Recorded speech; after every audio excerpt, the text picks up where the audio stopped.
announcements from staff?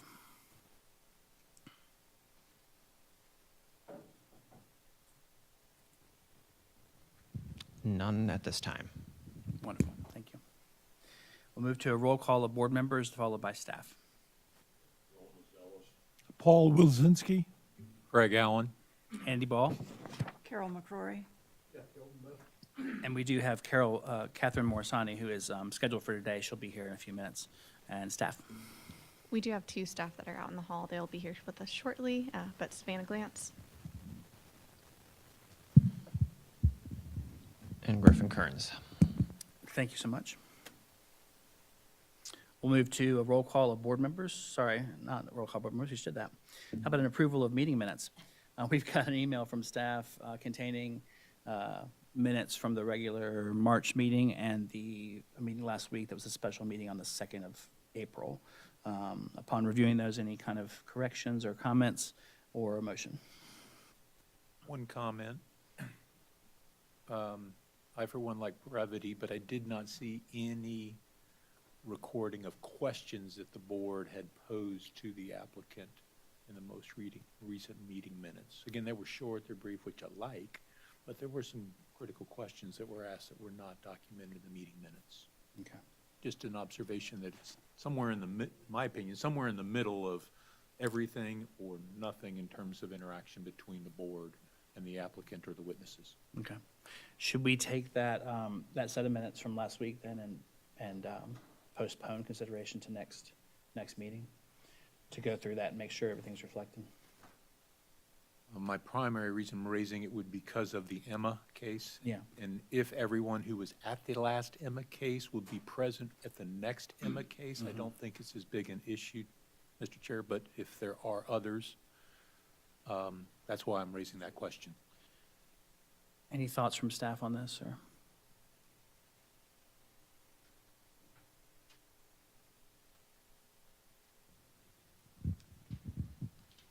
I will say it is my understanding that the minutes are not intended to be a verbatim transcription of the proceedings. And you may all have been aware that there was a court reporter present at that meeting preparing a verbatim transcript. So I am not entirely sure as to whether that is something that would be available to us and whether that is something that could be provided to the board if they need to refer to individual questions that were asked or individual responses or other verbatim statements that were made during that hearing.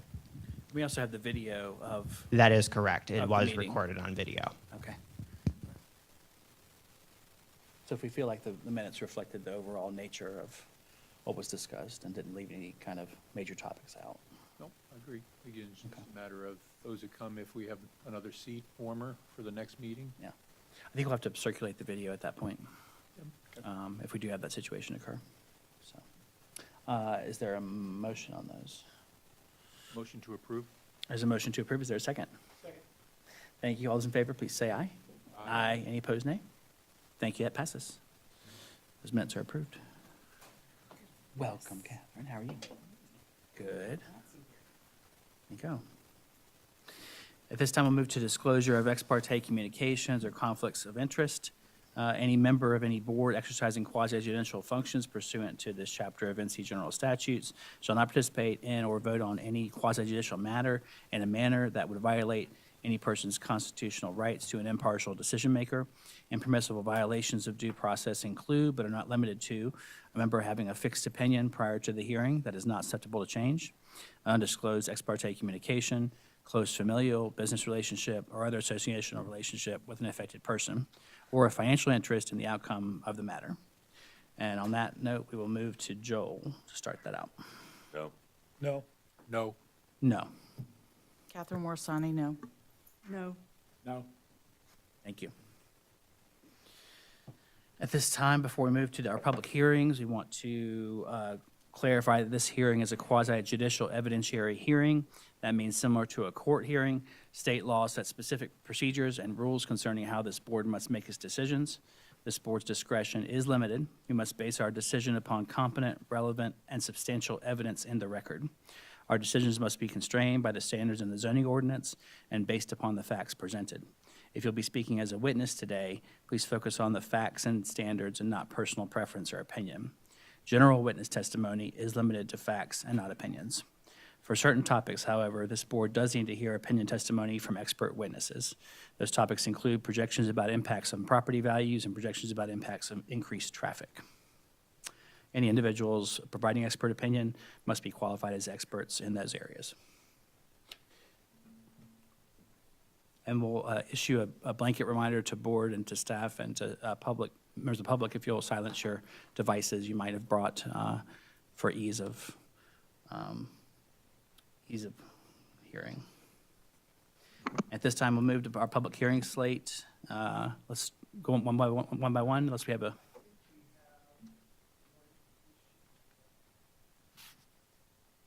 I'm sorry. I think we have one, which is the second item on the agenda, the Stern stormwater variance. Is my understanding that there may be some people here, and that the applicant, who is out of state, I am under the impression, has asked for a continuance on this matter. And so I know that there are some people from the general public who are here too. I would ask that we handle that one first, so we don't have people hanging around don't need to be hanging around. Well, let's start by asking if the applicant is here or representative. The applicant's not here. They're not here today, okay. So short of moving to that case, the board can just go ahead and take action to continue. They could to the next date certain, and I want the people to understand that it will be held at our next meeting in May, which would be the second Wednesday in May at 12 o'clock. Did the applicant confirm they could make that meeting and would be ready? They did, okay, all right. All right, and we'll move to that item, ZPH 2025-0004, the Stern Stormwater Variance. Is there a motion to continue? I make a motion to continue. Okay, that's a motion to continue to the next regular meeting of the Board of Adjustment. Second that motion. And there is a second. All those in favor, please say aye. Aye. Any opposed, nay? That passes. Thank you. We'll hear that in the regular May meeting. Thank you all. Moving to ZPH 2025-0001, Wink variance. David Wink has applied for variance pursuant to the zoning ordinance, Buncombe County. We've got Jason Payne from staff to introduce that case. And correct me if I'm wrong on that name, so.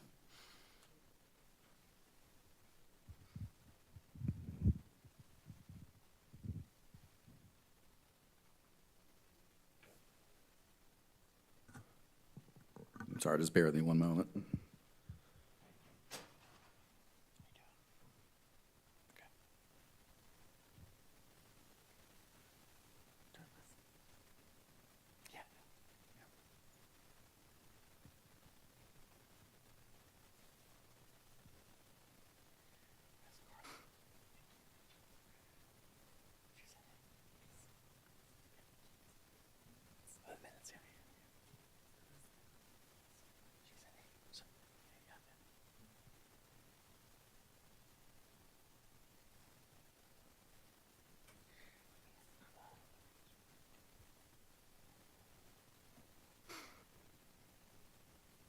Sorry, this laptop is not responding very well. It's taking me a second to pull up some things.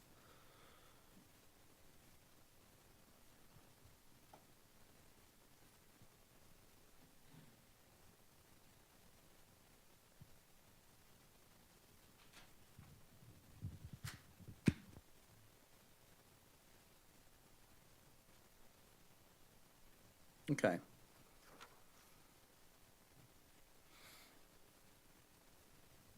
Please raise your right hand and state your name. Jason Payne? Do you swear or affirm to tell the truth and nothing but the truth? Yes. Thank you. So before I begin, I want to clarify something here. There was a small error in the legal ad and the wording for this. It was advertised as a variance for a rear setback, but it is actually an ad for the side setback, as indicated on the staff report in the application.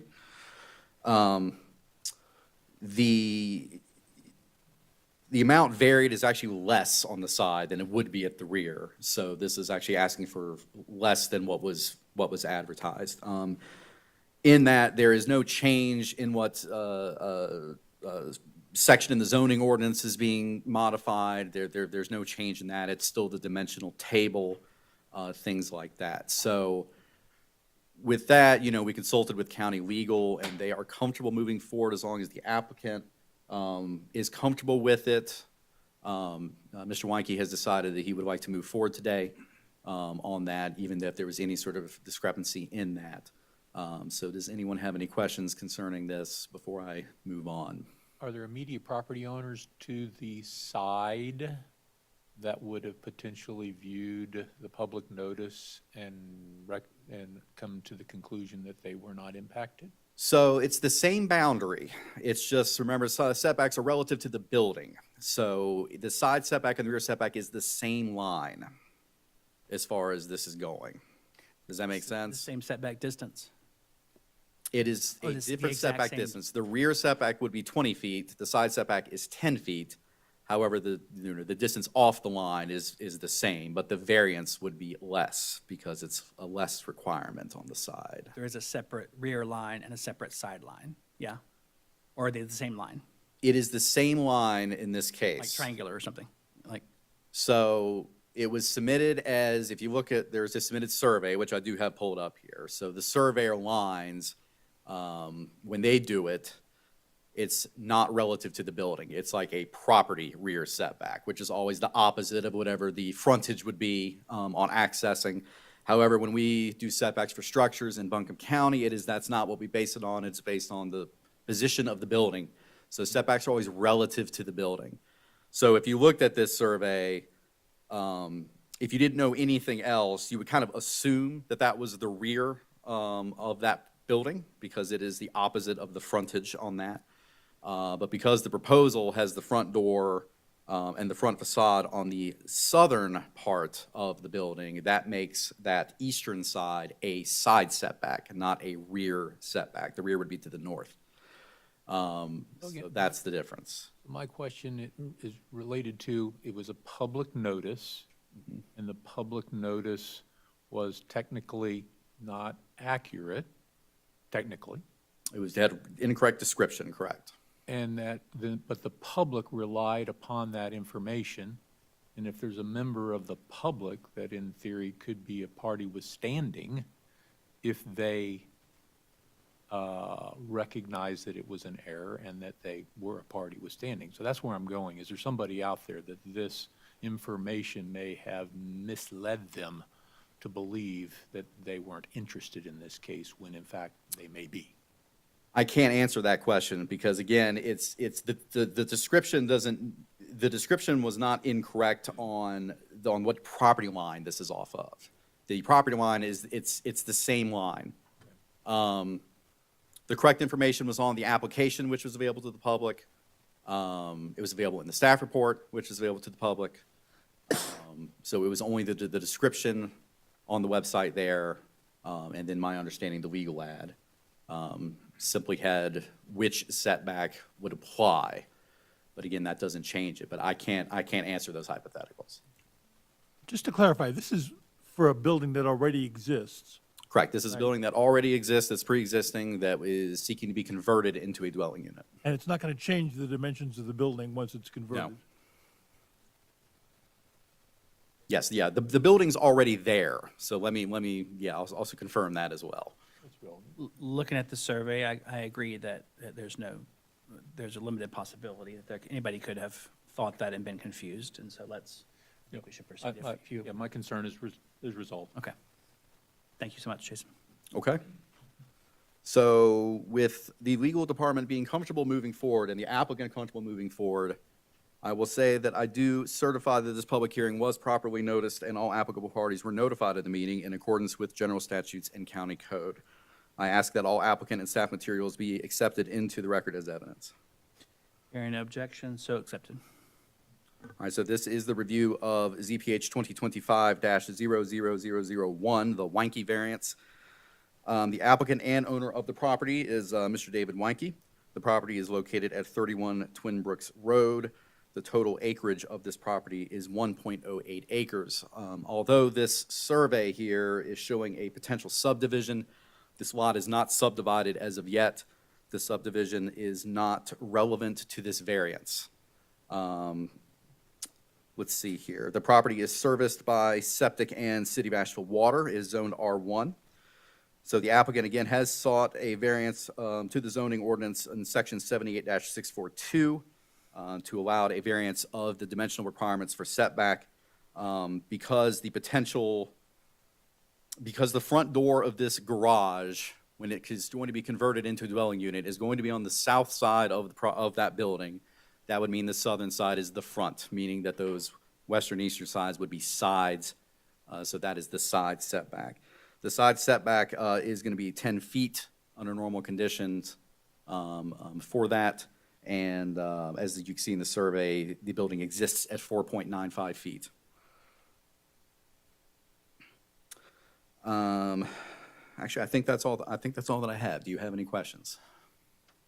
Aside from this small shed near this garage, on this parcel, are there any other buildings that exist? Yes, there is a dwelling unit, an existing dwelling unit to the north on this future Lot A.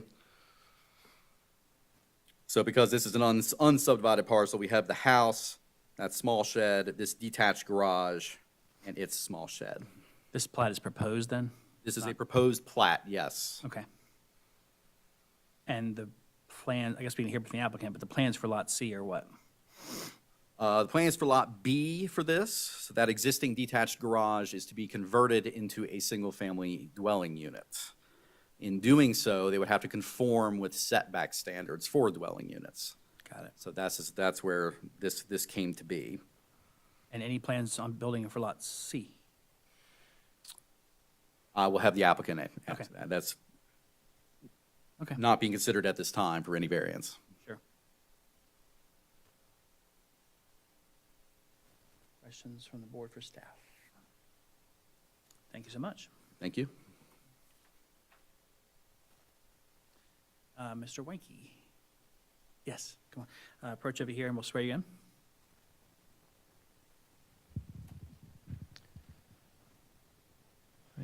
Please raise your right hand and state your name. David Wanke? Do you swear or affirm to tell the truth and nothing but the truth? Yes. Thank you. Welcome, sir. If you'll just go through briefly and describe the nature of what the plans are for the property and your reasons for the variance. So what we're trying to do is we have a detached garage there. We don't really have any use for it as is, so we would like to try and convert it into a dwelling. And to answer your question, we don't have any current plans for Lot C right now to build anything. If we were paying for a surveyor, we might as well go ahead and have it, surveyed now. But as it stands, there are no plans to do anything else. Okay.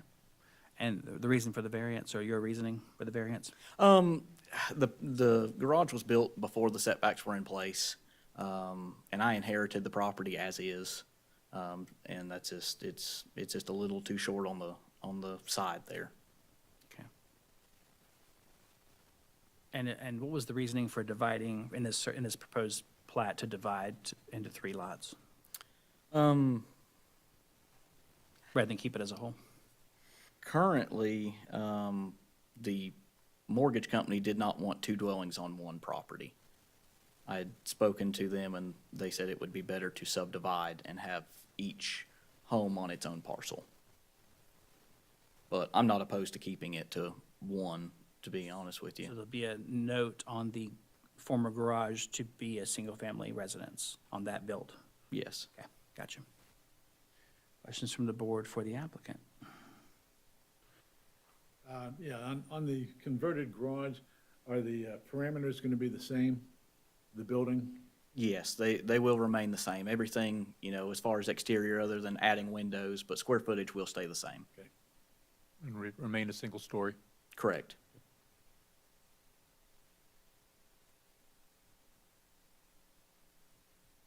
So would you be sorry. opposed to adding Lot B and C and combining those two?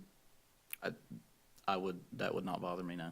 Yeah, because I think what's bothering me is that there's so little land, and it's difference in use, right? Garage, you just park your car and you move on, or you do your woodworking during the day, and then it's done, right? Correct.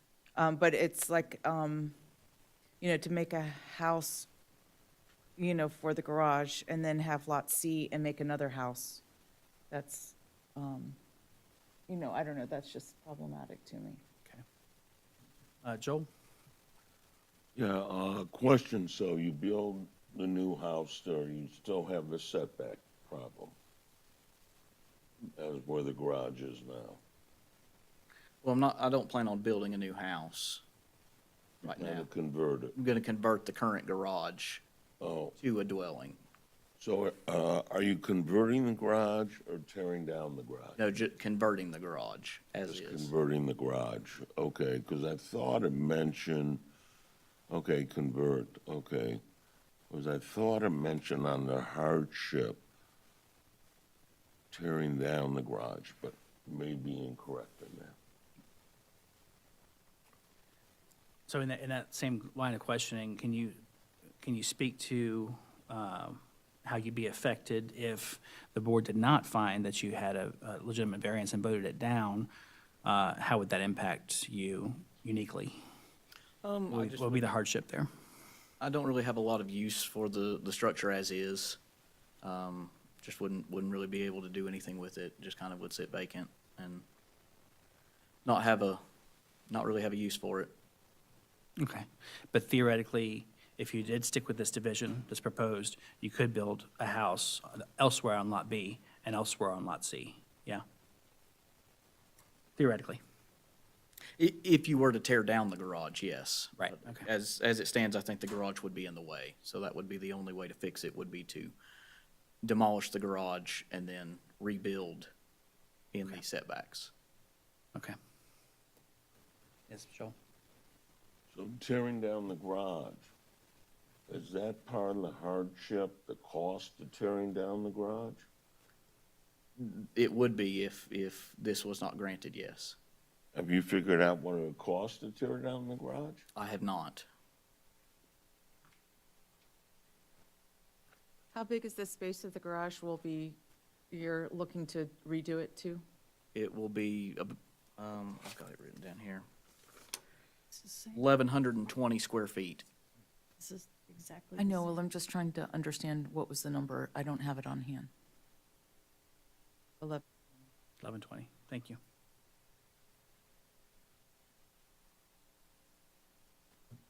And it's already got water and sewer, right? No, it does not. I have spoke to MSD, and I have a utility easement from the neighboring property to bring water and sewer access down from Ledbetter Road. Public access, public Yes. sewer, Yes. okay, public water, Yeah, public water and sewer. okay. So if you're gonna tear down the garage and build a new dwelling there, what's stopping you from moving it slightly to get the proper setback? It's on a concrete foundation.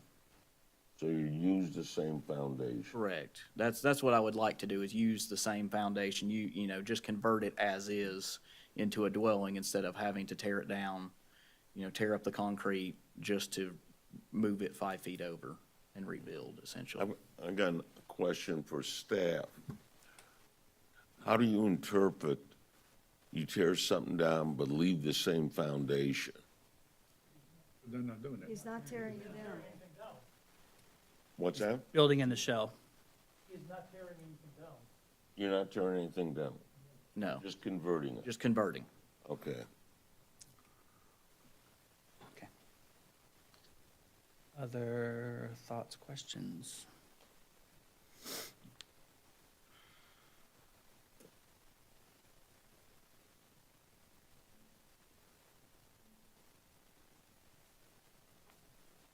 I don't have any either, yeah. Anybody else you wanted to bring up? I don't think so. Okay. Any closing statement before we close the public hearing? No. And anyone else here to speak as a witness on this application? Pro or con, either one? Excuse me. Going twice, 3 times? Thank you. Thank you, sir. Appreciate you. We'll close and open up to board discussion. It seems to me that if the choice he has is between getting a variance to change a building that already exists and not expanding it versus tearing down the building and building another building somewhere else, that it's in the public interest to just let him do what he wants to do. I think that's one other option, but he's not restricted to just those two choices. He can build a house on Lot C, for instance, or change this configuration of this survey entirely and give more land available for Lot B and C. Yeah, that's what I'm thinking. This is a proposed plat. So Why not do Lot B and C together and build something more on the middle so that it fits within the rules, because he doesn't have water or sewer. It's not like, all he has is the foundation. Just that concrete slab. He doesn't have any of the services, nothing else. He has a building. Sorry, we'll finish up. You want to open back up and hear some more? You want to open back up and hear some more? I just don't see, if One second, I'm nobody sorry, opposes- we're closed on the public hearing. Do you want to open back up and hear from the applicant? Sure. Yeah, okay, we'll open back up. Thank you. I have some pictures, if it would help, of the actual That might actually, yeah. Mhm. building. There is more than just a concrete slab there. You have 2 copies of whatever you're going to submit? I do not. Okay. I just have the, We'll do that. Just pass it to the first board member here, and then we'll pass it around to staff.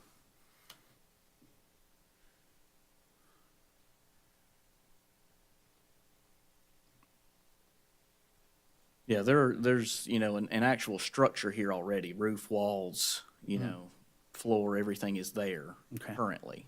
Okay. Okay.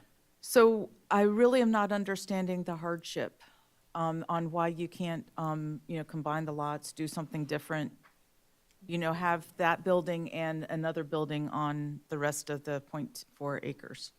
I mean, you absolutely could, but there's No, there's you could. So tell me, why is there a hardship that you cost. can't do this?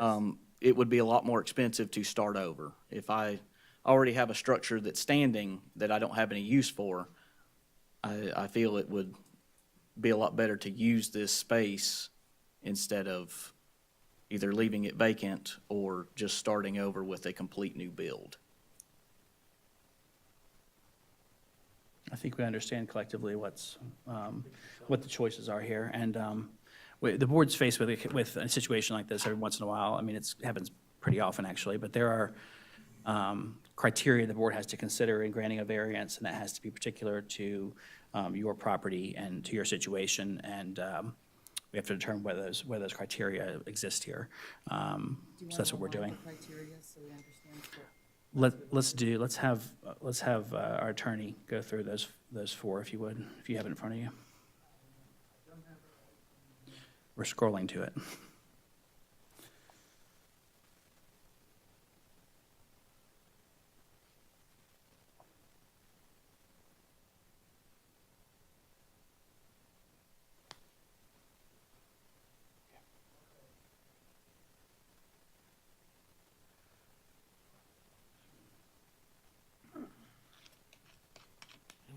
I got a question for staff.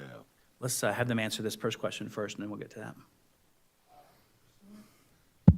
Pursuant to North Carolina General Statute, Chapter 160D, what constitutes a variance is when an unnecessary hardship would result from carrying out the strict letter of the zoning regulation the Board of Adjustment may. So an unnecessary hardship would result from the strict application of the regulation. It is not necessary to demonstrate that in absent of the variance, no reasonable use can be made of the property. Number 2, that the hardship results from conditions that are particular to the property, such as location, size, or topography. Hardships resulting from personal circumstance, as well as hardships resulting from conditions that are common to the neighborhood or the public, may not be the basis for granting the variance. And 3, the hardship did not result from actions taken by the applicant or the property owner. The act of purchasing property with the knowledge that a circumstances exist that may justify granting a variance is not a self-created hardship. So that's kind of the And that rubric. 4, I'm sorry, there's one more, that the requested variance is consistent with the spirit, purpose, and intent of the regularization such that the public safety is secured and substantial justice is achieved. Do you mind reading that last one more time, just for That clarity? the requested variance is consistent with the spirit, purpose, and intent of the regulation such that public safety is secured and substantial justice is achieved. So is the request, I would say in that last one, is the request a substantial departure from the existing zoning ordinance? Does the request create a health or safety issue or anything for the surrounding neighborhood? Yeah, this comes down to, sorry, anything else from the applicant you want to clarify from the board or yourself? Anything? No. Okay, thank you so much, yeah. We're back closed again for board deliberation. This comes down to essentially, we don't know when the garage was constructed, whether it was before the setbacks came into place or not. We have no way of we have no way. Oh, do we know? He said that it was constructed before the setbacks were put in place. Does the county have a date on the construction of the garage? I believe the property card says that the garage was constructed in 2004. So after the setbacks? You know, countywide setbacks happened in 2009. He testified to that. Okay. So, what does the board think? I don't see anything wrong with his proposal. I mean, I don't see any reason to approve it. I think he has so much room to do all kinds of other things, combine the B and C and do something else. Added an expense, which is his hardship. It's an existing building. We have no one that responded to the public hearing. You look at the map, there are a number of lots in the immediate area that are as small as Lot C and as small as Lot B. It's consistent with what the surrounding lot sizes are. And it's an existing building. It's already there. Yeah, I totally I see agree. no issue. I totally agree with this. I see no reason, when you have an existing building that is not gonna change in size, why you would force the guy to go through all kinds of other stuff to build another building. Just plain devil's, not, It makes no sense to me to do that. not my personal opinion, but just in general, the county might say, or the ordinance is there, the setbacks are there, to make sure everybody comes into compliance eventually with that setback. So if we hear a case like this and go through to approve it, does everybody get to come back and ignore the setback? We look Or- at cases one at a time. I don't think you can, I personally would not make that argument. I agree. But that's We what- don't set precedent by the decision we make on individual cases. So so in line with that thinking, the setbacks are there for all new proposed development, but for existing developments that want to get a buy, they can.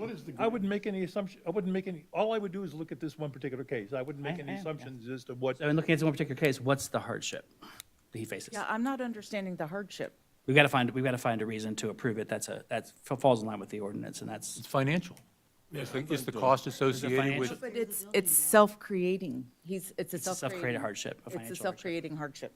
Is a financial hardship, staff, is a financial hardship something we can consider as far as He has other options. He has other options. Do you all want me to? would you answer all those 6 questions, all those 6 questions in one answer? No, I think that the financial can be, I think the fact that if the person says that, that yes, you can consider financial hardship. I think some other things that you would want to do is the variance request allowing a potential change in use? Is what the person's asking to do is something already allowed on the property?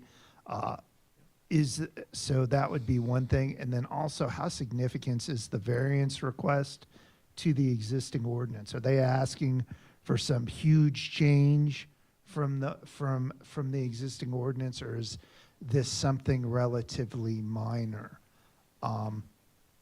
But once again, I think there was some evidence that was presented that he didn't inherit this property. Am I right? So Can you repeat that? I didn't understand that. that I he shouldn't hear you. inherited the property and that there was an existing the building was allowed on the structure, and I think the fact that he would want to convert that to a single-family residence does not, in and of itself, is not a change in use on the property. He would be, and I think that's where your argument lies, is that he would be allowed to have a single-family residence on the property. It's just the thing of him taking the existing structure to convert it, he needs the variance in order to convert the existing structure into a single-family residence. And that's it. Whereas One if could he arg- was going to build a new structure, he would have to, comply with the existing setbacks. Yeah, one could argue that the setback, that the hardship was actually created by the county, right? Because the building was there first, and then the county came on top of it and said, I'm gonna change the setback. It was perfectly fine until the county came in and changed it, and changed its rules. But the So- government changing the law does not create a hardship. I've got- But it's- In terms of I the could, ordinance. I could argue that. I'll But make there's, that there's argument. no septic, there's no water, it's not a living, it's not a space that is living currently, so you are changing what you're doing in it. I've got a question. First of all, I kind of asked this before, Kurt, because I know it's different in every county. Okay, he tears down the structure. Assuming the foundation's gonna be there, the same footprint, Does he understand he's is that grandfathered in?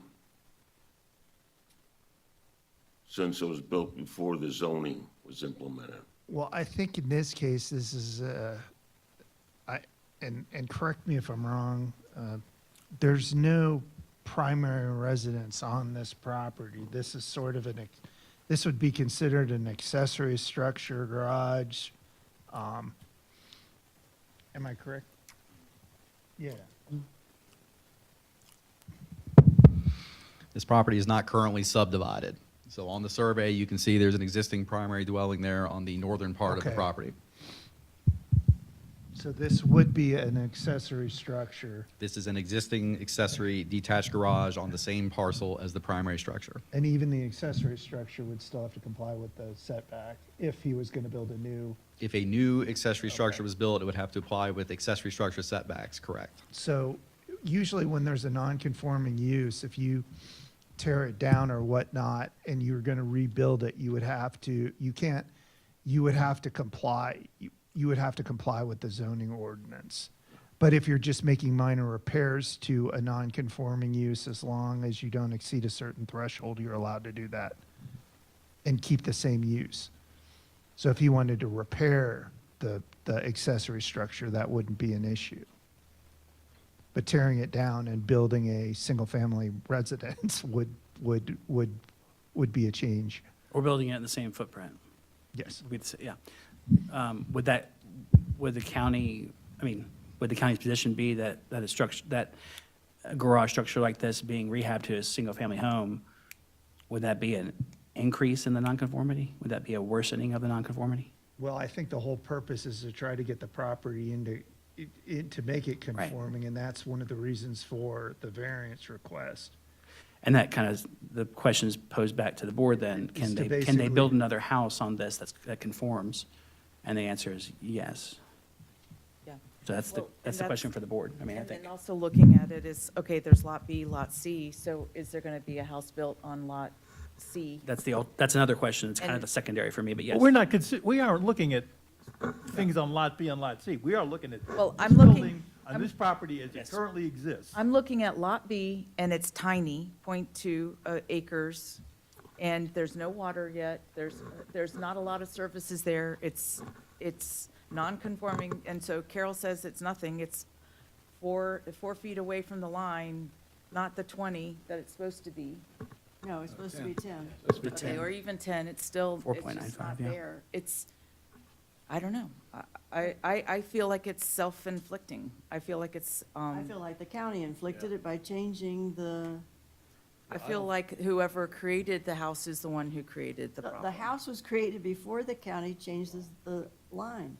In kind of staff or legal, I guess, in terms of the hardship statute, does the government, any government passing a new ordinance count as a hardship within the confines of the variance considerations. 12. I mean, till 4. I do not have a specific case, so I would need to research that issue to give you an exact, But in general, has the county taken that view before, that the county passing a new ordinance or a modification to an ordinance, would that be a hardship for the applicant? I think that would be if you own the property or the property was being used in a way before the zoning came into effect and then the zoning came in, that would be something that you could take into consideration as to a factor. I don't think like a hardship is black. I think there are many different little things that contribute Right. to that creates a hardship. There may be like pros and cons, and I think that as long as the greater weight of the evidence indicates that there would be a hardship, that, you know, while there may be certain things, I think you need to look at it as a whole as opposed to just specific things. And just a legal question. This county, I assume, has the grandfathering possibilities? Well, the state law basically that you have a vested right in the use of your property, and if the county rezones it, changes any type of zoning, you would retain that vested right, or right. or grandfathering or non-conforming use. They all are basically saying the same Okay. thing. That's good. Other comments, thoughts?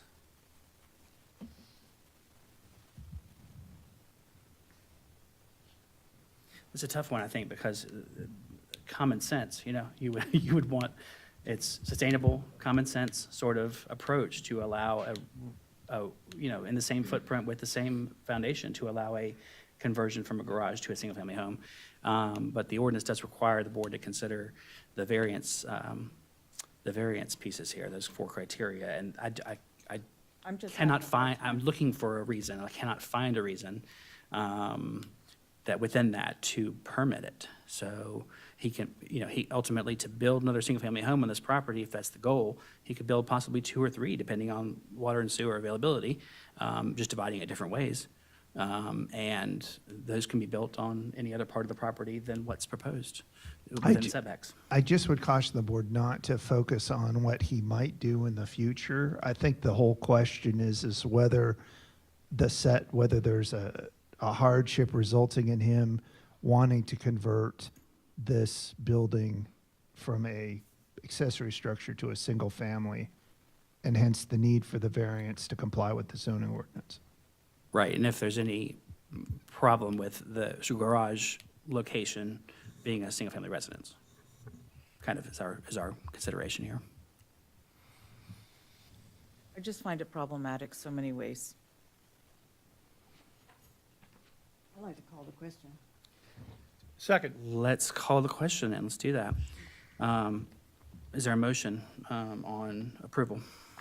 I make a motion to not denial. approve this. Okay.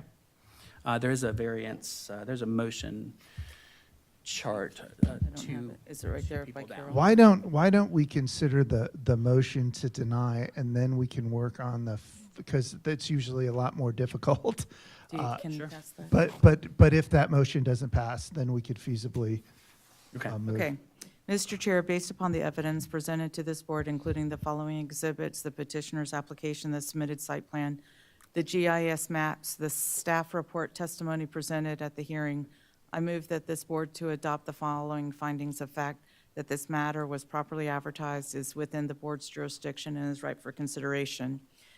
That this application, together with this conditions proposed by staff and/or this board and agreed to by the applicant, if any, does not meet the requirements for granting a variance contained in the Buncombe County Code of Ordinances, Section 786214. There has been a motion. Is there a second? Motion and a second. All those in favor of denial, please raise your hand. 3. Any opposed to that motion to deny? I'm opposed to that. Yeah. Opposed? Sure, yeah. That's a Well, double here- negative. Here's the. It's a denial the- motion to here- approve the denial is what you're doing. Here's the thing, that since it's a variance, it would require essentially a supermajority to approve it. So if there is more than one, So 6 of 7, 5 of 6. yeah. Okay.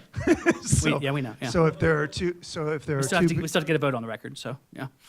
Right, so a yea vote here would be a vote to approve the denial of the variance, deny the variance. And then a nay vote would be you're against denying it. So you'd be a for the variance, as in nay. So, all this, Against it, you're voting for the variance. correct. Well, it's a denial motion, it works the opposite way. So yes is a denial of the application. So yes. There's 3 yeses? Yes. Okay. Any opposed to the denial? So in favor of it? Opposed to the denial. 1, 2, 3, 4? I'm going to abstain because in my mind, there's no such thing as a negative to a negative. I don't understand the concept, so I abstain from the vote. Okay. That's counted as a no, though, in terms of the vote. So we'll put it down as an abstention if we can. So that is a 3-3-1. Is that right? right.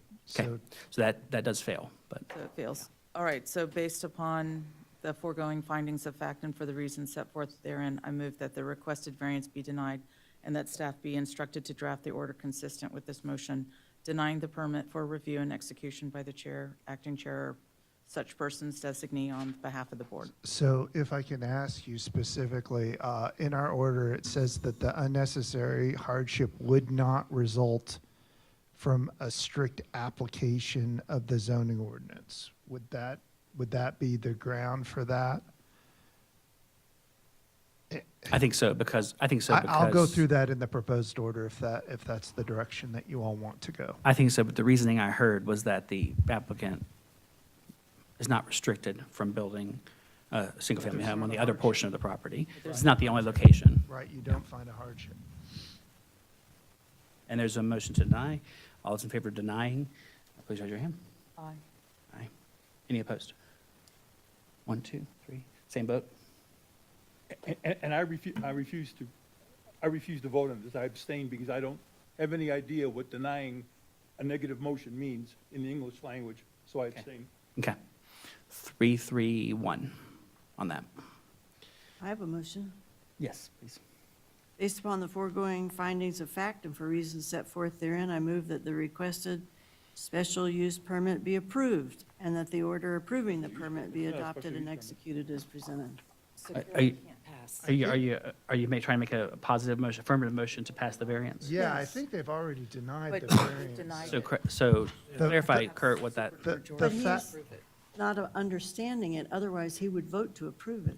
can you clarify what our procedure is on this? Because a negative motion will since deny it and since we're done, right? Right, so there was a motion to deny. Since there is a super majority requirement to approve a variance, such as 6 of you have to vote in favor of it, the fact that there were 3 members that voted in favor of denying the motion, That's real nice of you. Well, that's Pretty- it. That's Yeah, one of, done. that it's pretty much one done. of 7, yeah. I was the mean, threshold. you could phrase it as a positive motion, and it would still fail because of the vote.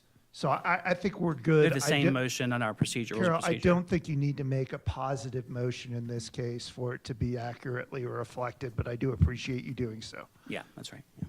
I like positive motions better than negative motions. Second to that. Our rules of procedure state how we operate, and we can review those as individual board members. We will try. Yeah. This is not so. That's right. Thank you so much, sir. Moving to ZPH 2025. Do you want to go? Oh, we let's do- please- you're right, let's do an order, yeah. Okay. Got to do the order.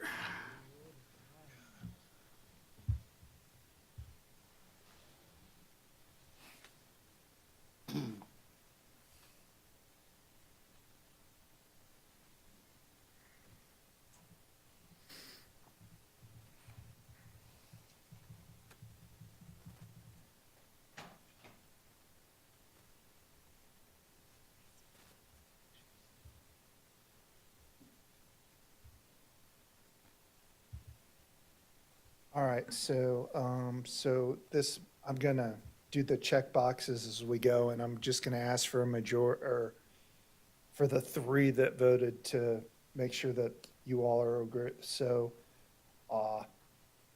we got the basic things. The unnecessary hardship would not result from a strict application of the zoning ordinance. Correct? Do you all agree that those that voted against it?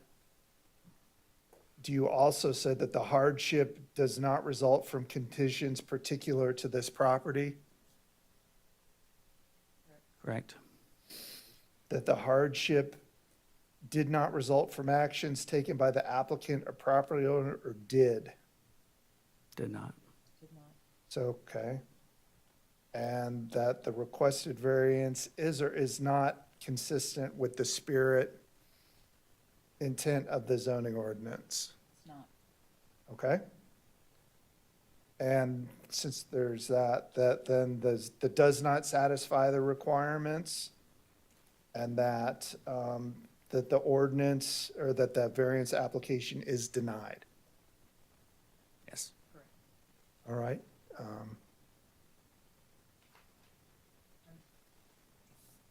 I make a motion to approve the order. Is there a second? Second. All those in favor, please say aye. Aye. Any opposed, nay? No. 3 nays? Nay, okay, 4 nays. So, So what do you want to do? I don't know, this is a new one for me. That's a new one, yeah. Because if the board doesn't approve the order, even though you disagree with the decision, that just means I can't send anything out to the applicant. Will you hold this and see if the applicant needs an order? And if they do, we'll come back on it. We would still need to have a document. We still need to have it? We still need to have an order for the file. Okay. And it So- requires a vote of the board and not just a signature of the chair? I'm gonna, how about this? How about we hold this open and I will do some research as to what the next step would be regarding, there's clearly a denial, but Right. what do we do when the board does not approve the order denying the variance? Yeah, Mr. Chair, I'm willing to change my vote if it makes a difference. Okay. Do anybody else want to change their vote? I didn't voice my opinion. Okay, I approve of the order, disapprove of what it's doing, sure, yeah, but I approve of the order. sure, okay. Concur. Does that, okay. That does pass then, if that vote can be re-recorded as a 6-1. All right, thank you, y'all. Thank you, Craig. Moving now to CPH 2025-00005, AK&RS Investments Variance. And we have Jason Payne to present.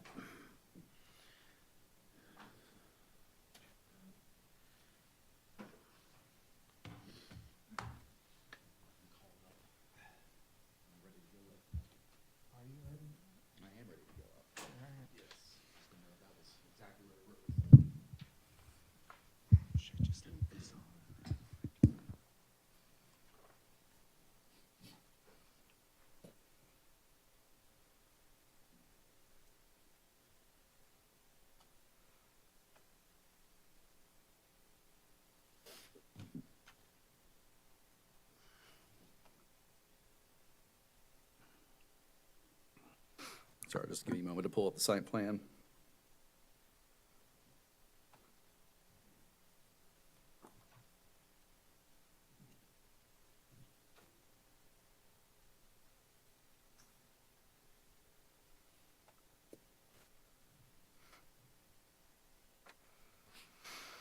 All right. So I certify that this public hearing was properly noticed and all applicable parties were notified of the meeting in accordance with the general statutes and county code. And I asked that all applicant and staff materials be accepted into the record as evidence.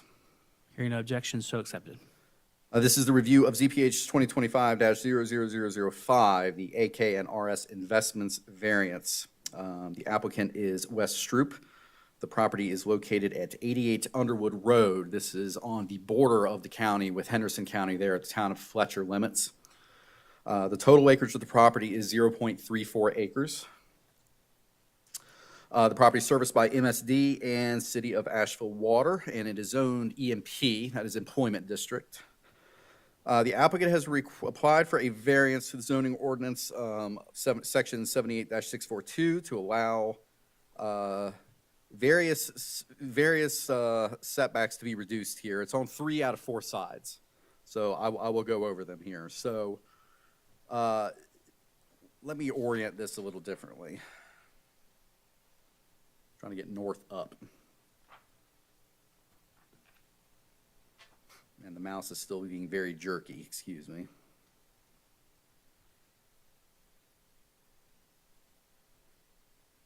Okay. So the red there is the proposed storage building. To the north is the property line that is at the edge of the 45-foot right-of-way of Piney Road. There's just a tiny little stub there in Buncombe County. So normally there is a 20-foot setback off rights-of-way in EMP zoning. The applicant is requesting a reduction of 18 feet to 2 feet off of the property line. That right-of-way does not encroach into the property, as you can see. On the western side, the actual property line is in the middle of Underwood Road, but because that is a DOT road, and that road has a significant right-of-way, was it 60? Or is it 45? I'm sorry, I can't remember the right-of-way width. But it extends 60? It's 60 foot, so it's a 30-foot right-of-way encroachment into the property. And off that right-of-way line would have to be 20 feet, because that is a right-of-way setback. So they are asking for, 2 feet off that line, 1 foot off the north. And then to the rear, which is going to be to the east, and that's also the county line, asking for a reduction of 9 feet to 11 feet. The rear is also 20 feet. So that is 3 sides with a 20-foot setback normally on all sides, but also off the right-of-ways. So the request is being made to allow construction of a storage building for inventory.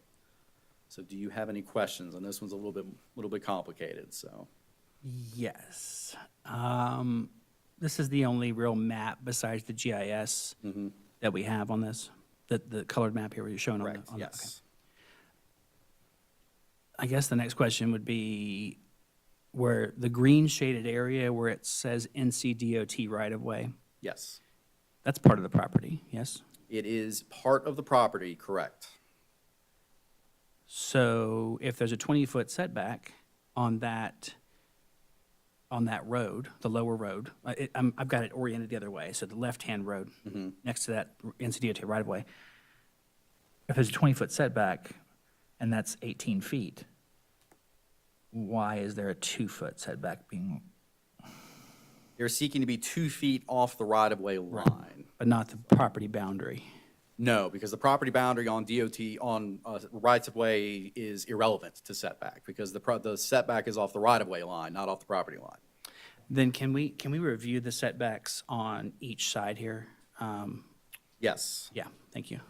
So to the west, which is the main one here, because it encroaches so far into the property. So that green is right-of-way area. So normally you would have to be 20 feet off that line there at the end of the green, Why not the beginning of the green? because that's in the middle of the right-of-way. That's not the right-of-way line. Oh, 20 foot off the right-of-way. Correct. Got it, okay, thank you. Yes. So in this case, on the west, we have a large encroachment onto the property of DOT right-of-way, making the right-of-way line there at the end of the green. So So 2 you have feet's 20 requested feet from off that line, so that's why the reduction is so big, seeking to be 2 feet off that line. Off the 20-foot line, okay. And then Correct. above, north would To be, the north, it's a platted right-of-way that is not inclusive of any of this property. So that boundary there is actually an open platted right-of-way. It is a 45-foot right-of-way line, but that is also would be 20 feet. So they are seeking to be 1 foot off that line. okay. And then to the east, at its closest point, it would be 11 feet there in that northeast corner. That is a standard rear setback, which is also 20 feet in employment district. Yes. Okay, looking at the DOT right away and the change in the setback, okay. Does DOT, should they be involved in this discussion? Or just No. the county? It's just the county. They have no setback regulations. As long as things aren't constructed within the right-of-way, that's different. But the right-of-way line, it doesn't matter if it's, how close it is to the right-of-way line. Okay. As far as DOT is, as long as it's not encroaching within the right-of-way. Then they would be involved. And can you review the surrounding uses? Yes, so this is Underwood Road. Let me try to pull up the map. Like I said, the mouse is being very jerky and the buttons are being a little unresponsive.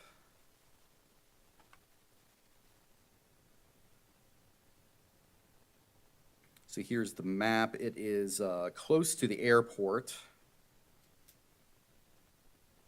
If we continued further west over there, that would be the airport. So there's just right across the interstate, there's a kind of narrow area between the county and the county line and the interstate that is a commercial corridor, which is on Underwood Road.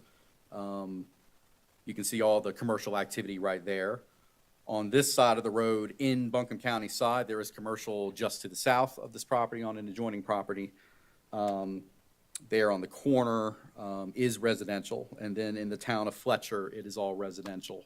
But that is not within our jurisdiction, so. Right, yeah. Thank you so much. Any other questions for staff at this time?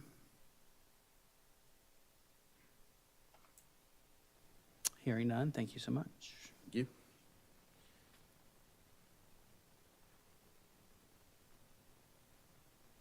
And Mr. Stroop, welcome. We'll swear you in first.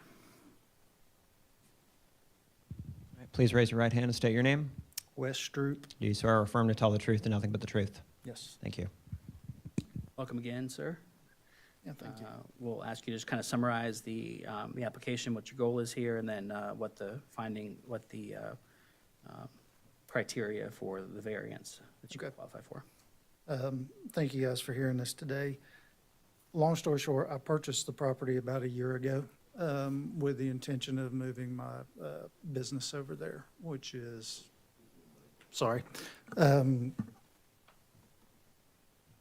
purchased the property with intention of moving my business over there, which is an environmental company. We transport sewage waste is the main function of our business. The property was purchased, there's an existing building on the property that's actually the exact depth that I'm proposing to build. And during the time of that transaction, I was of the understanding from the seller of the property that it would be no problem to build another building 50 foot deep there. So that was about a year ago. We've moved out there. Went to permit the building and then found out about these setbacks. And regarding hardships, there's a few for me.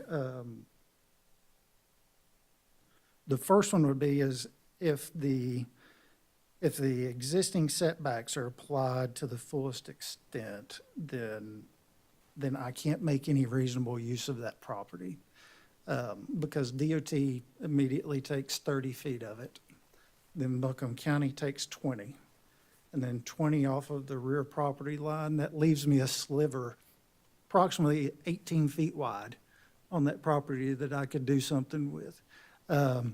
My trucks that we use to transport waste and do the environmental work we do are all 40, 45 feet long. So a 50-foot depth is needed in order to store that equipment. The next hardship would be financial for me. The equipment's very expensive that we own, and our insurance company actually requires that equipment be stored indoors when it's not in use. and we're being penalized for that currently, without having that. And then the next hardship, I would say, due to the nature of the equipment, it is at a significant risk of theft, vandalism. Another function of our business is also portable toilets, that I actually have some stored out there right now. And in an effort to be a good neighbor, we want to store all of that equipment inside. I know that the neighborhood behind us is in Henderson County, but we do want to be a good neighbor. We store all that stuff inside, and the citizens of that development won't have to look at sewage trucks and porta potties every time they drive in and out of their neighborhood. So I think that's it for me, unless you guys have any questions. Questions? Yes, sir. Yeah, when you purchased the property, did you do a survey? We did not. Okay. The other question you mentioned about insurance, okay? And mention trucks. Mm-hmm. Do you have problems with insurance if you install an adequate perimeter with security? Or do they say it has to be an enclosed? It has to be in an enclosed structure for that equipment, yes.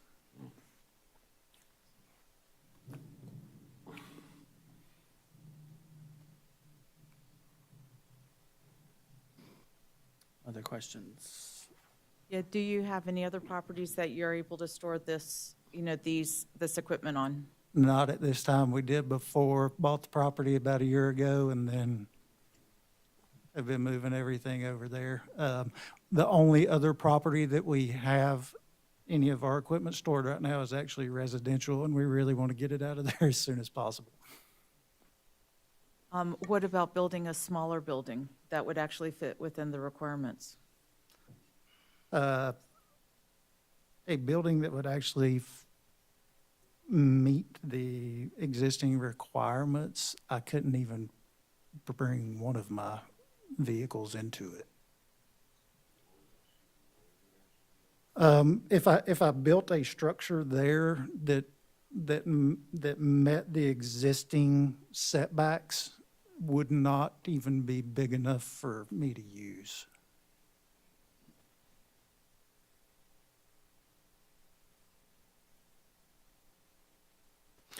You got a 50 by 80 building proposed. What does a 50 by 60 size do for you?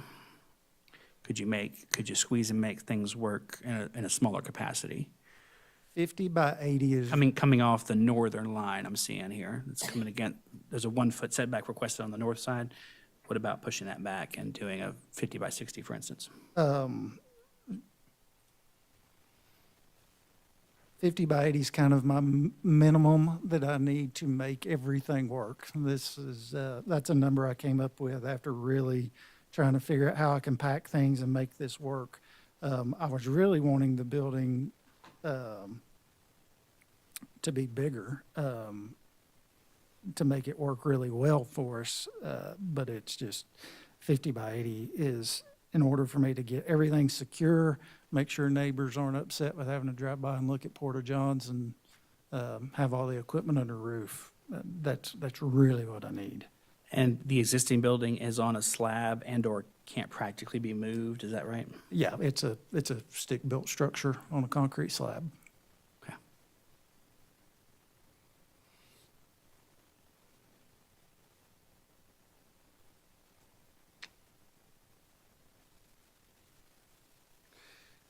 Questions, thoughts for the applicant?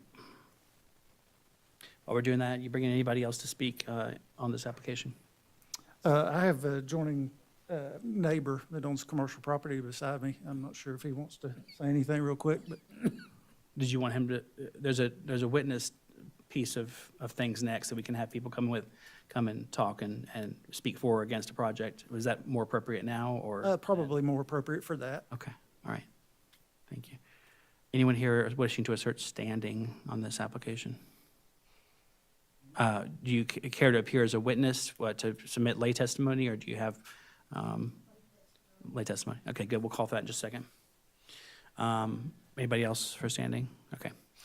Let's do comments first, and then have you come back and do a closing. How about that? Sir, if you want to start and get sworn in. All right. Please raise your right hand and state your name. Jeremiah Marsky. Do you swear or affirm to tell the truth and nothing but the truth? I do. Thank you. Thank you, sir. Yes, sir. So I own the building just south of where Wes has applied. I am the last building in Buncombe County to the south and to the east, I guess, of Buncombe County. I'm that bottom corner there on Underwood Road. Looking at this, the hardship would be extreme if something were to happen to my building and say it burned down. I wasn't aware of these setbacks, and especially being added to a state right-of-way.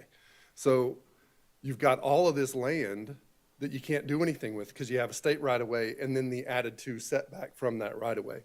And then to Wes's north side, it's one huge lot, but you've got a right-of-way on there, a private right-of-way, and then a setback on top of that private right-of-way. So again, the setbacks are creating massive waste of land in that area.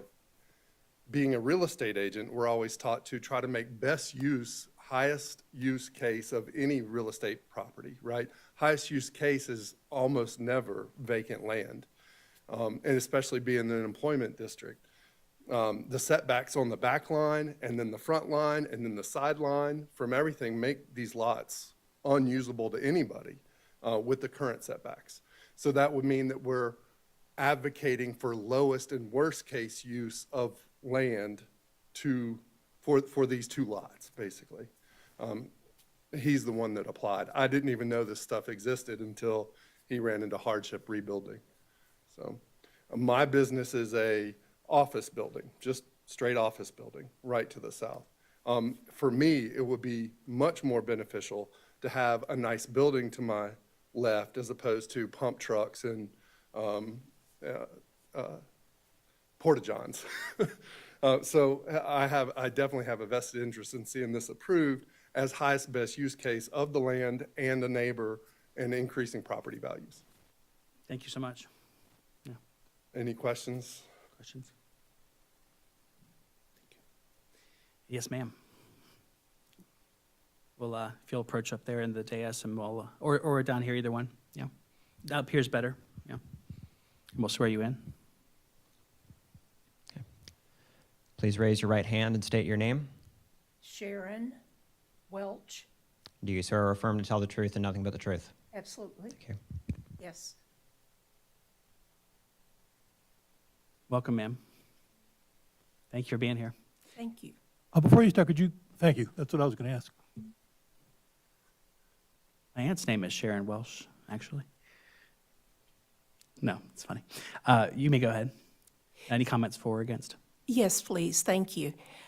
I live 4 houses away from the proposed metal building, and there are no metal buildings on this side, the close side to the subdivision, on that side where he is proposing. There are office buildings down the street and next door to him, but he is proposing as an access to the subdivision, a metal building. There is a house in back of him. There is a house on the other side of Piney from him, and there continue to be houses going that direction.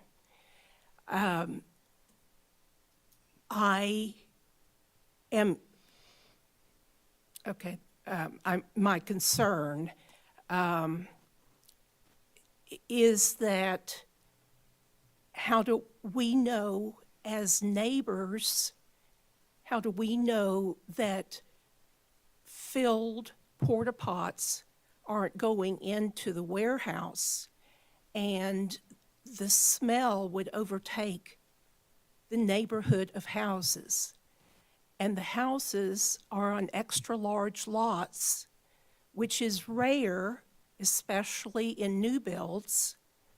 And they were built in the 1970s and are on larger lots.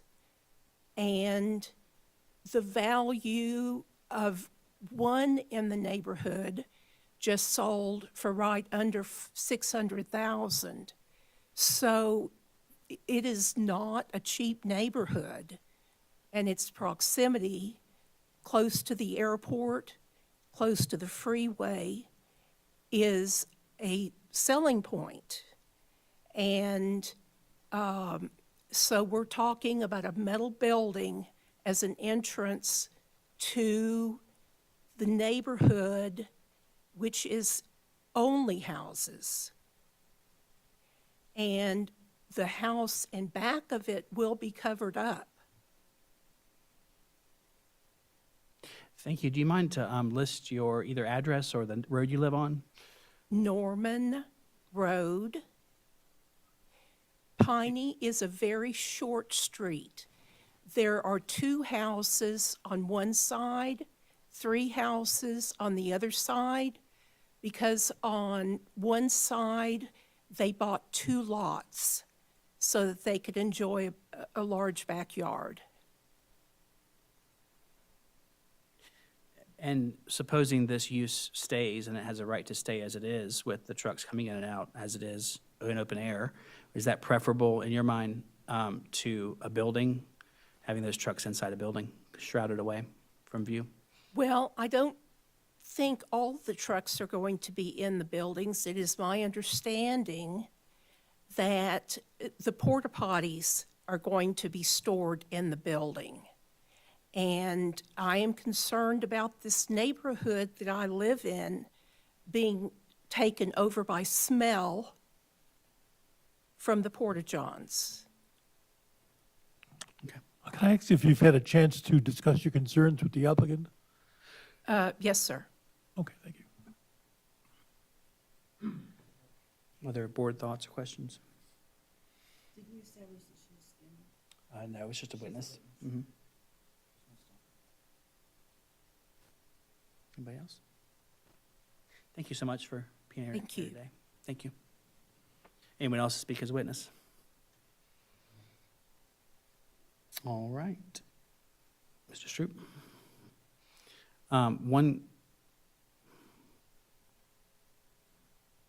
One question, can you speak to the, specifically to how the NCDOT right-of-way affects your property uniquely, your individual property that you've acquired here?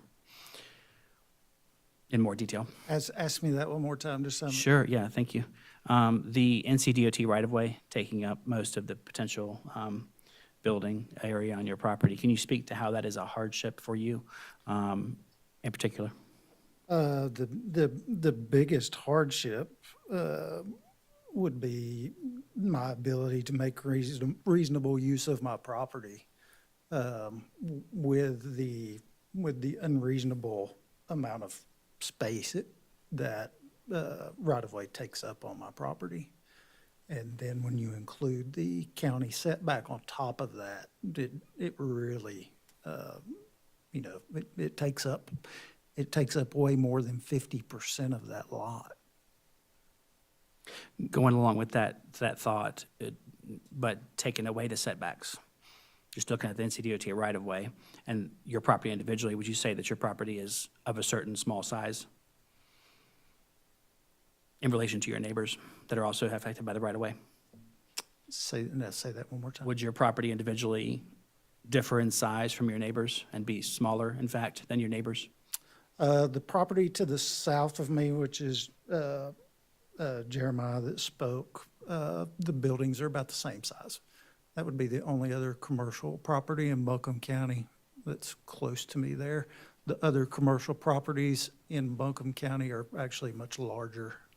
If you took, for example, the property to your south that the gentleman came up and spoke, who owns, Your property is smaller or larger than that? The property itself, I think, is smaller than his.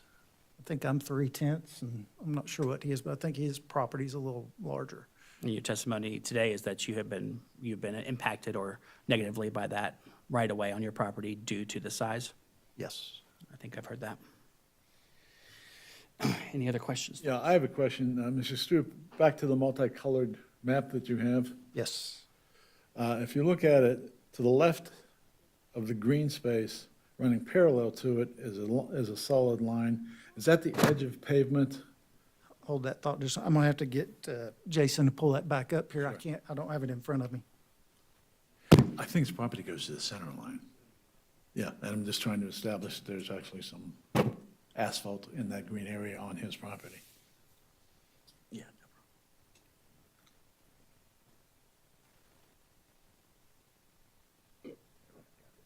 Okay, I'm sorry, go ahead. Yeah, sure. Looking at that, to the left of the green colored area is a solid line running parallel, essentially. Correct. Is that the far edge of the highway pavement? That is the center of the road. The dark line that abuts to the green shading. Not the one that abuts, one that's a little bit to the left of it. That is correct. Okay. And look down below the green piece where there's another line coming up in the middle of it essentially and stopping. Is that the asphalt on your side of the road? So that there's asphalt extending through that green area on your property? Yeah, so the right of way is approximately 30 feet. Right. Of that 30 feet, I'm gonna say around 10 feet of it is that asphalt. asphalted? Okay. Thank you.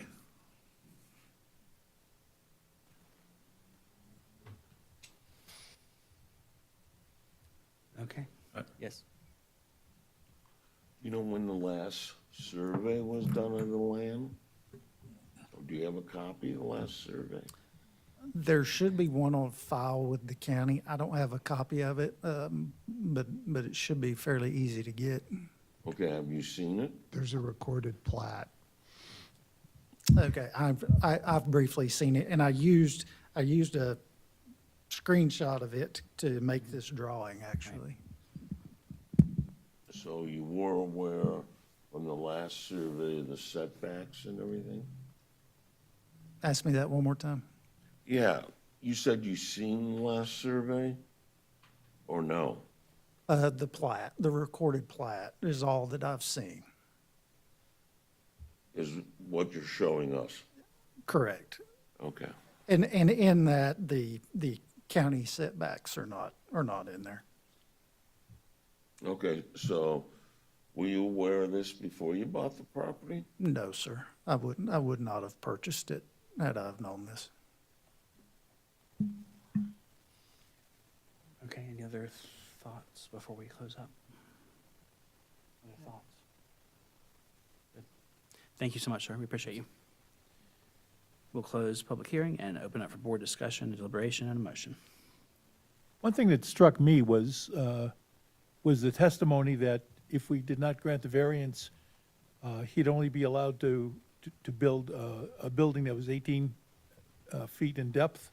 18 feet is less than 3 times me laid head to toe, which does not seem like an awful lot of space to do anything in, which sounds like a really significant impediment for him.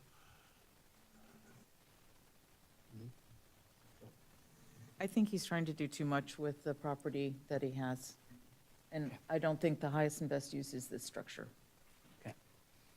I guess my concern or issue is a little bit coming down to due diligence of purchasing the property unaware of the limitations of what he could do with it.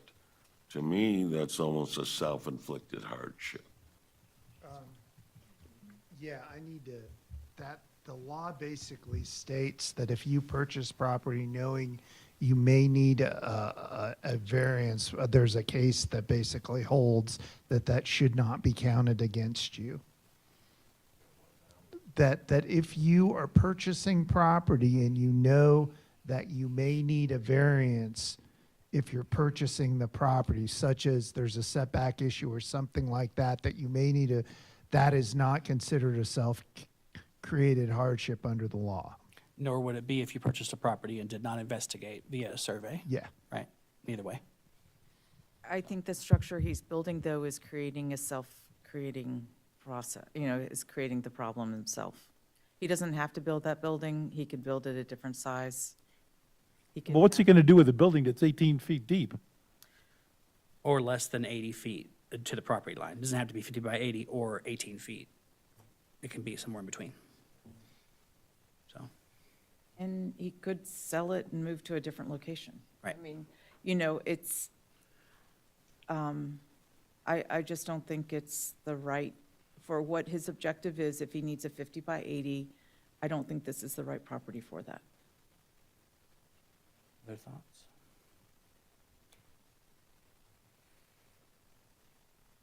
It's kind of taking the existence of where the asphalt is for the road on his side and then creating some kind of berm of some distance, I don't know what that is. Seems to me that this thing's gonna be sitting awfully close to traveling public. And that bothers me from a safety standpoint. So it'll be perhaps around 18 feet off of the road, Off of the Right. asphalt or off of? off the asphalt, yeah. Yeah, but then you got a berm of some sort, I assume, in there. Yeah. Yeah, let's assume that's only 4 or 5 feet. So yeah, this seems to me to be a little too close for driving comfort. And then on the back side, you've got residential housing, where the current setback is 20 feet. Right. Proposal is 11 feet. And you can see it on the colored, just the outline of the building. The neighboring residential building's not that far off that property line. This one's, they're all kind of tough calls with these, with these certain size properties that are smaller and that are people are trying to do a little more than is required, than is allowed. This one, of course, ignoring the setbacks themselves as a hardship, 'cause I don't believe that can be included. The right-of-way is uncontrollable. It's there, has to be obeyed. And the properties, adjacent properties are of different sizes, but this one is of a smaller size than at least one of the surrounding properties, and that kind of triggers my senses and kind of allows me to believe that a hardship exists related to the DOT right-of-way and the size of this parcel being so small that a hardship might exist in applying the setbacks strictly, in my view. DOT right-of-way is going to apply for everybody on that street. It is, but in different measures. Yeah. So worse for the smaller lot next to it, less so for the gentleman who's here and with the larger lot. He has more room to rebuild if he needs to. So in that sense, I see the hardship and qualifies barely for me. So I tend to think I'm a yay at this point, but I also don't like the size of this building. I mean, I know it's not before us, but what is before us is whether each of these setbacks on each side is appropriate. And the one on the north side of 1 foot from the property line does not check the box for me. So I don't see why it has to be 50 by 80, 50 by 60, some other size. I look at It's it. fine. Yeah, he's got underwood and he's got piney, and those are, you can't build, right? There's no wiggle room there. And it's just all against the road. I think it's just too big of a project for the situation. I think there's a better, highest and better use for that property. I think that's right. I mean, if he were to just rewind before he purchased this, probably not a good idea. But now that we're here, I don't see a damage to the public or anything else if the DOT right-of-way is considered in relation to his size of his property being small. And if the board wanted to approve on the north side a 10-foot setback, a reduction to 10 feet, and have the applicant figure out what size building is appropriate from there, presumably that would be 50 by 70 or less, somewhere in that range.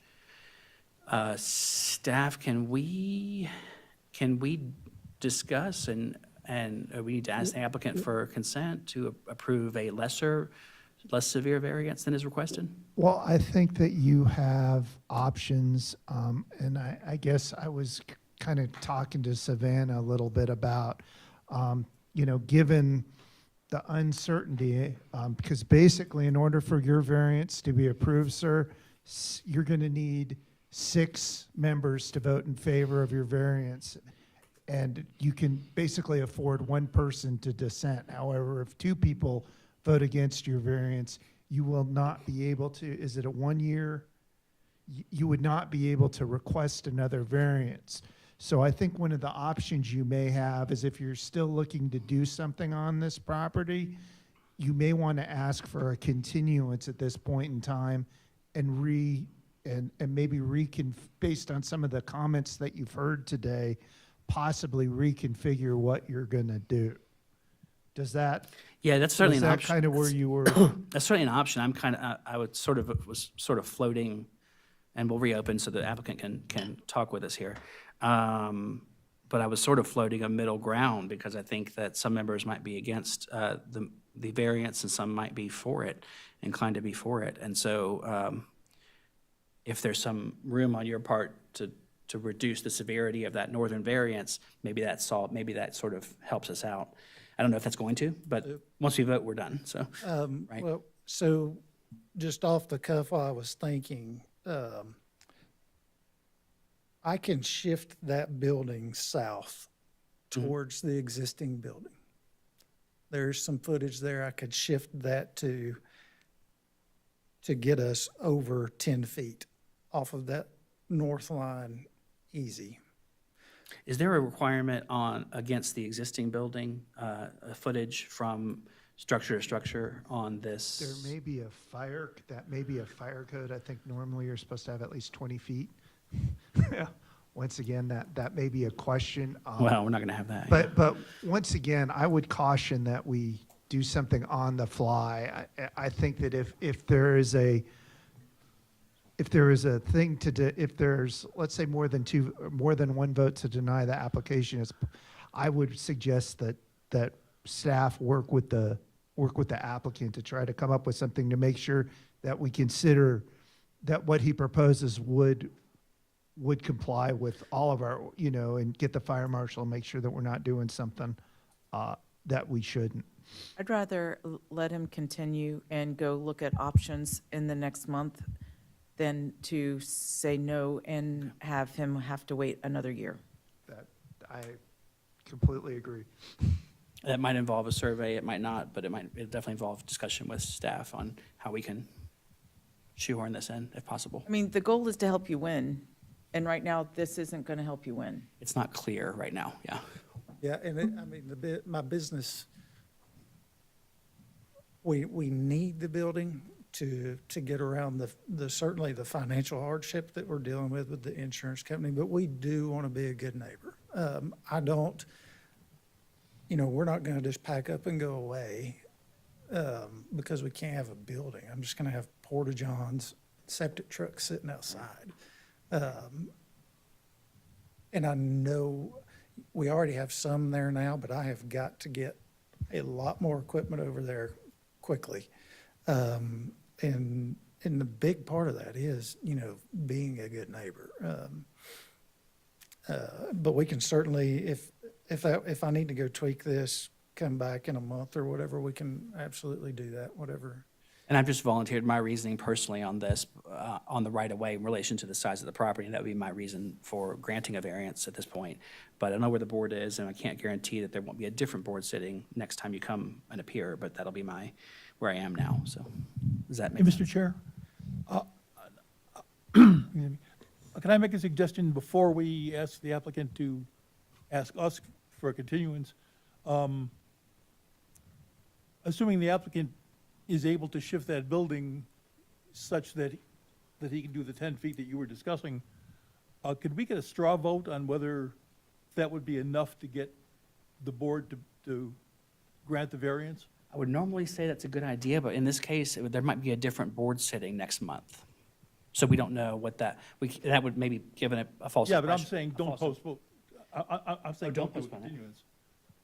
Oh, you're saying just. I'll go ahead with the 10 Just feet. change on the north setback from, what is it, 1 foot to 10 feet? That's what my Right. idea is, yeah. And And to do then- a straw vote to see if the board would approve that. I would just be worried, the only concern I would have is it might not be a zoning issue, but it might be a fire code issue or something like that that comes into play, and he would then have the variance, but then there might be another reason as to why he can't do what he wants to do. If he's willing to take that risk, I'm fine, but I definitely want to make sure he makes an informed decision. We should be okay with that. And Yeah, for the sake of debate, I would be willing to take that building immediately to 70 feet.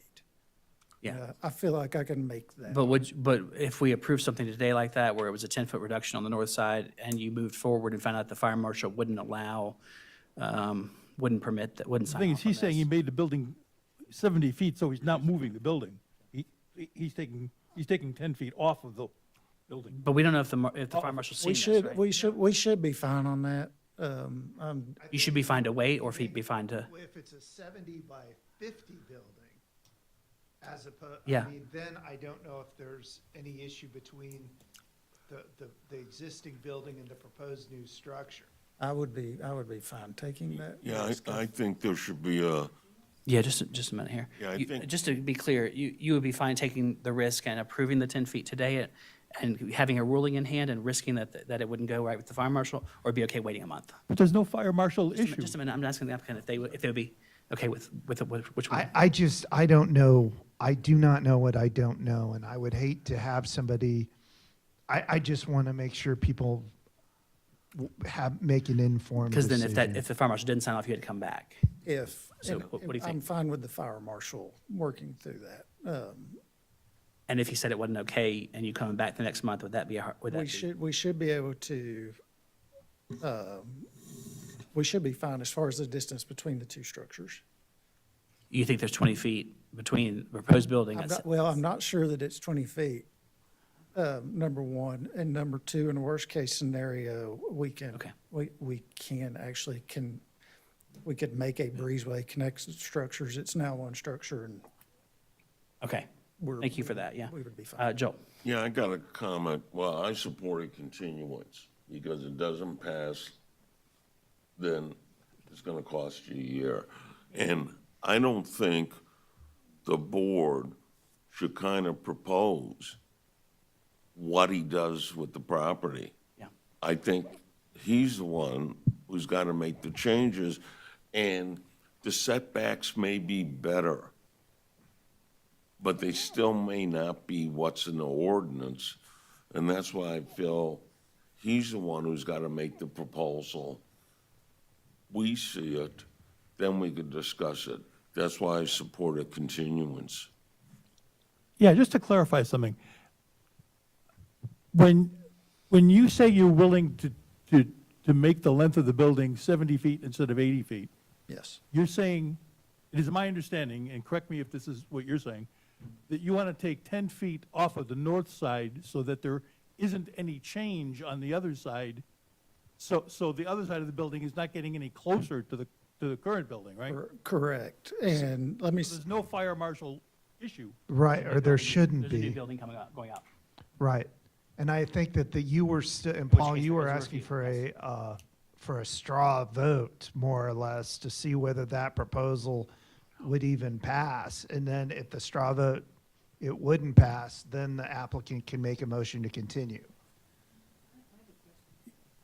Yeah, we still have the issue of whether that's going to work out at the approval phase with fire marshal. Right, but I think the suggestion right now, you're not you're not moving the whole we're building not. over 10 feet. You're taking 10 feet off of it. So whatever distance between the existing building and the new building would still be the same on We're the not sure what the plan. distance is, are we? Is it 20 feet? it's real close, but it's real close to 20. Okay, well, in that case, I'm more amenable to pushing it through, if it's a close. I think you probably just need to do a I'd straw rather have vote. certainty.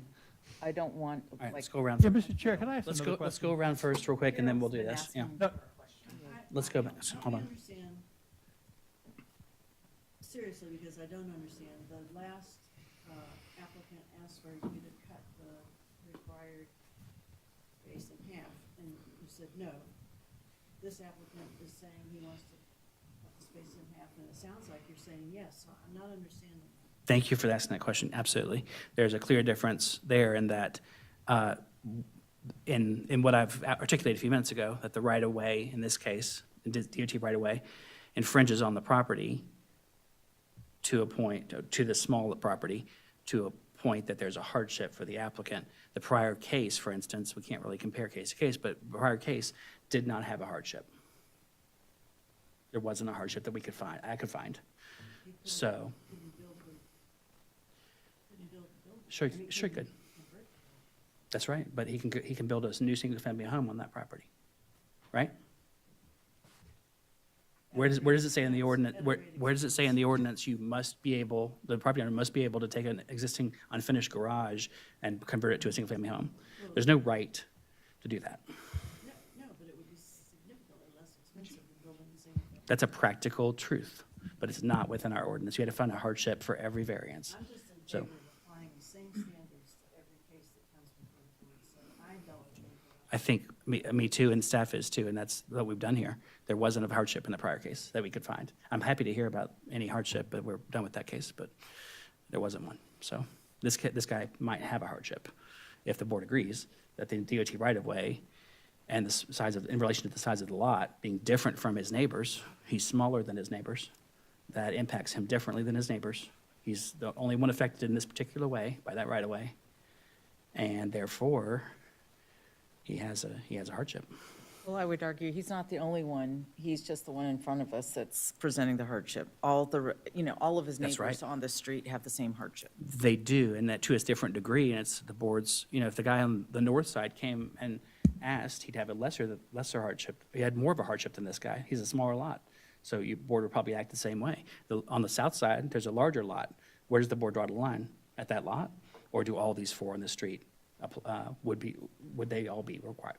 So Carol, for variance? that's my thing is everybody has the same hardship, which is this NCDOT, and everybody's figured out how to use it to fit within the ordinance. They very well could all have a hardship if the board hears all the four cases. But they're not coming in front of us today. But today, we've got this one, yeah. They've already built whatever they've built. And because he's a different lot size than his neighbors, he's affected more than his neighbors, in my view, on the south side. And that gives me enough clearance by a hair to understand that there's a hardship.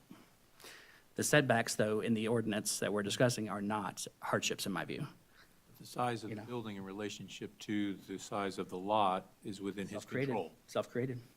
That's why I was suggesting that a smaller building could fit here. Or, yeah, I mean, it's, But how do we address the rear setback? Sorry, can you do directional, which rears? So it would be, again, whichever one we're looking at. Are It would we be the still- east property that backs up to the residence. Yeah. The residential home. That's a 20-foot setback requirement. Proposed is 11, request is 11. Yeah, I was just choosing the north only because the east is at least 10 feet. I mean, Are we it's still, arbitrary. are we still open? Yeah, we open or we? We're open, yeah. Could I address your question real quick, if you don't mind? That should be the property to the east, the residential property right behind me, that actually belongs to the Basham family. And they weren't able to be here today, but I actually have an email from them stating that they are perfectly fine with me doing what I want to do, because the building's going to serve as a noise buffer for them. They've got Underwood Road and then I-26 right there, so they were actually excited about me putting a structure there. Thank you for that. Yeah, Mr. Chair, can I ask him another question, please? I'm still confused about something.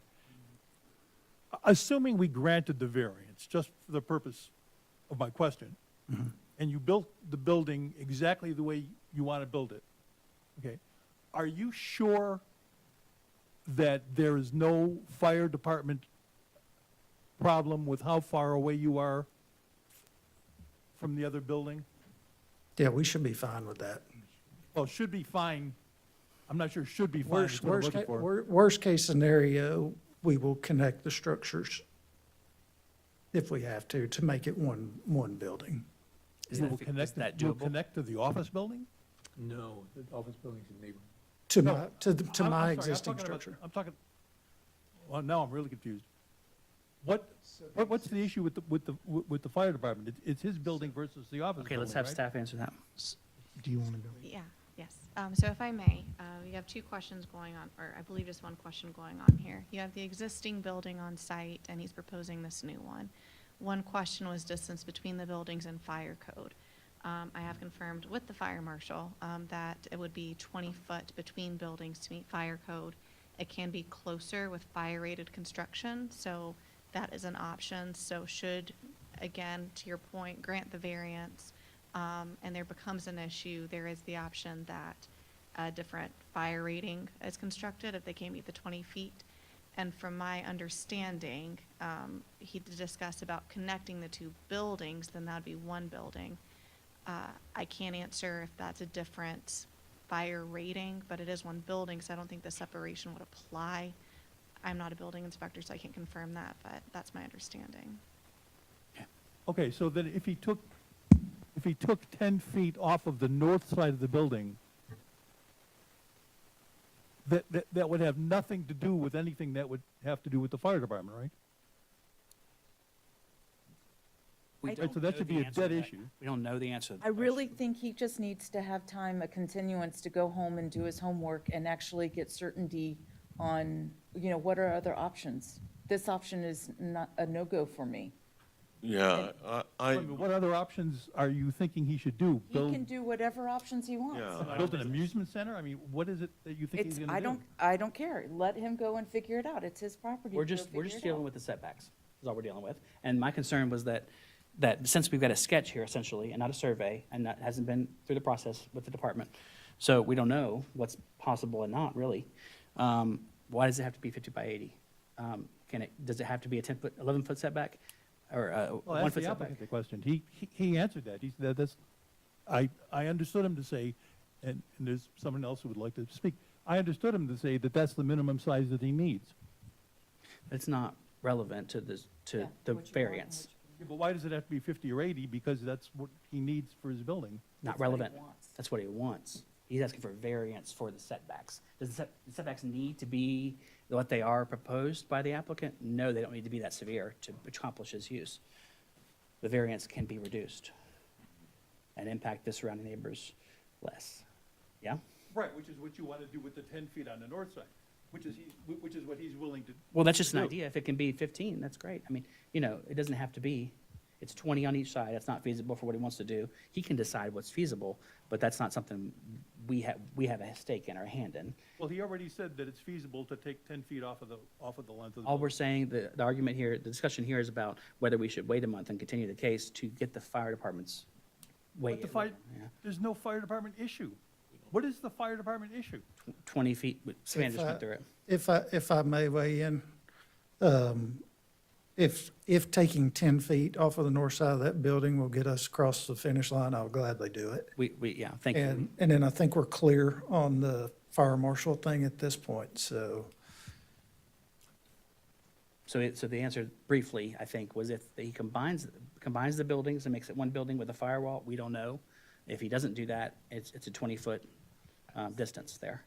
I think the only thing that would be at issue is that instead of a 1-foot setback on the north side, it would become, I'm assuming, an 11-foot setback. That it would go from 20 to 11. That would be the variance. But we don't actually know at this point, just with the sketch, without a survey, without the departments weighing in, whether it could be reduced to 10 feet, 11 feet, 13 feet, 15 feet. We don't know. I don't think without it's that. ripe for, I don't think it's ripe for consideration. I think takes our feedback. There's an argument there, yeah. And goes back and comes back next month. And they come back with- the actual details and certainty and have it be ripe for consideration. And they come back with the needed measurements on the variance, rather than an estimate. Yeah, I mean, I don't think it's the role of the board here to dictate how he redoes his site plan. Right. Okay? We've approve things with certain conditions, mostly developments, okay?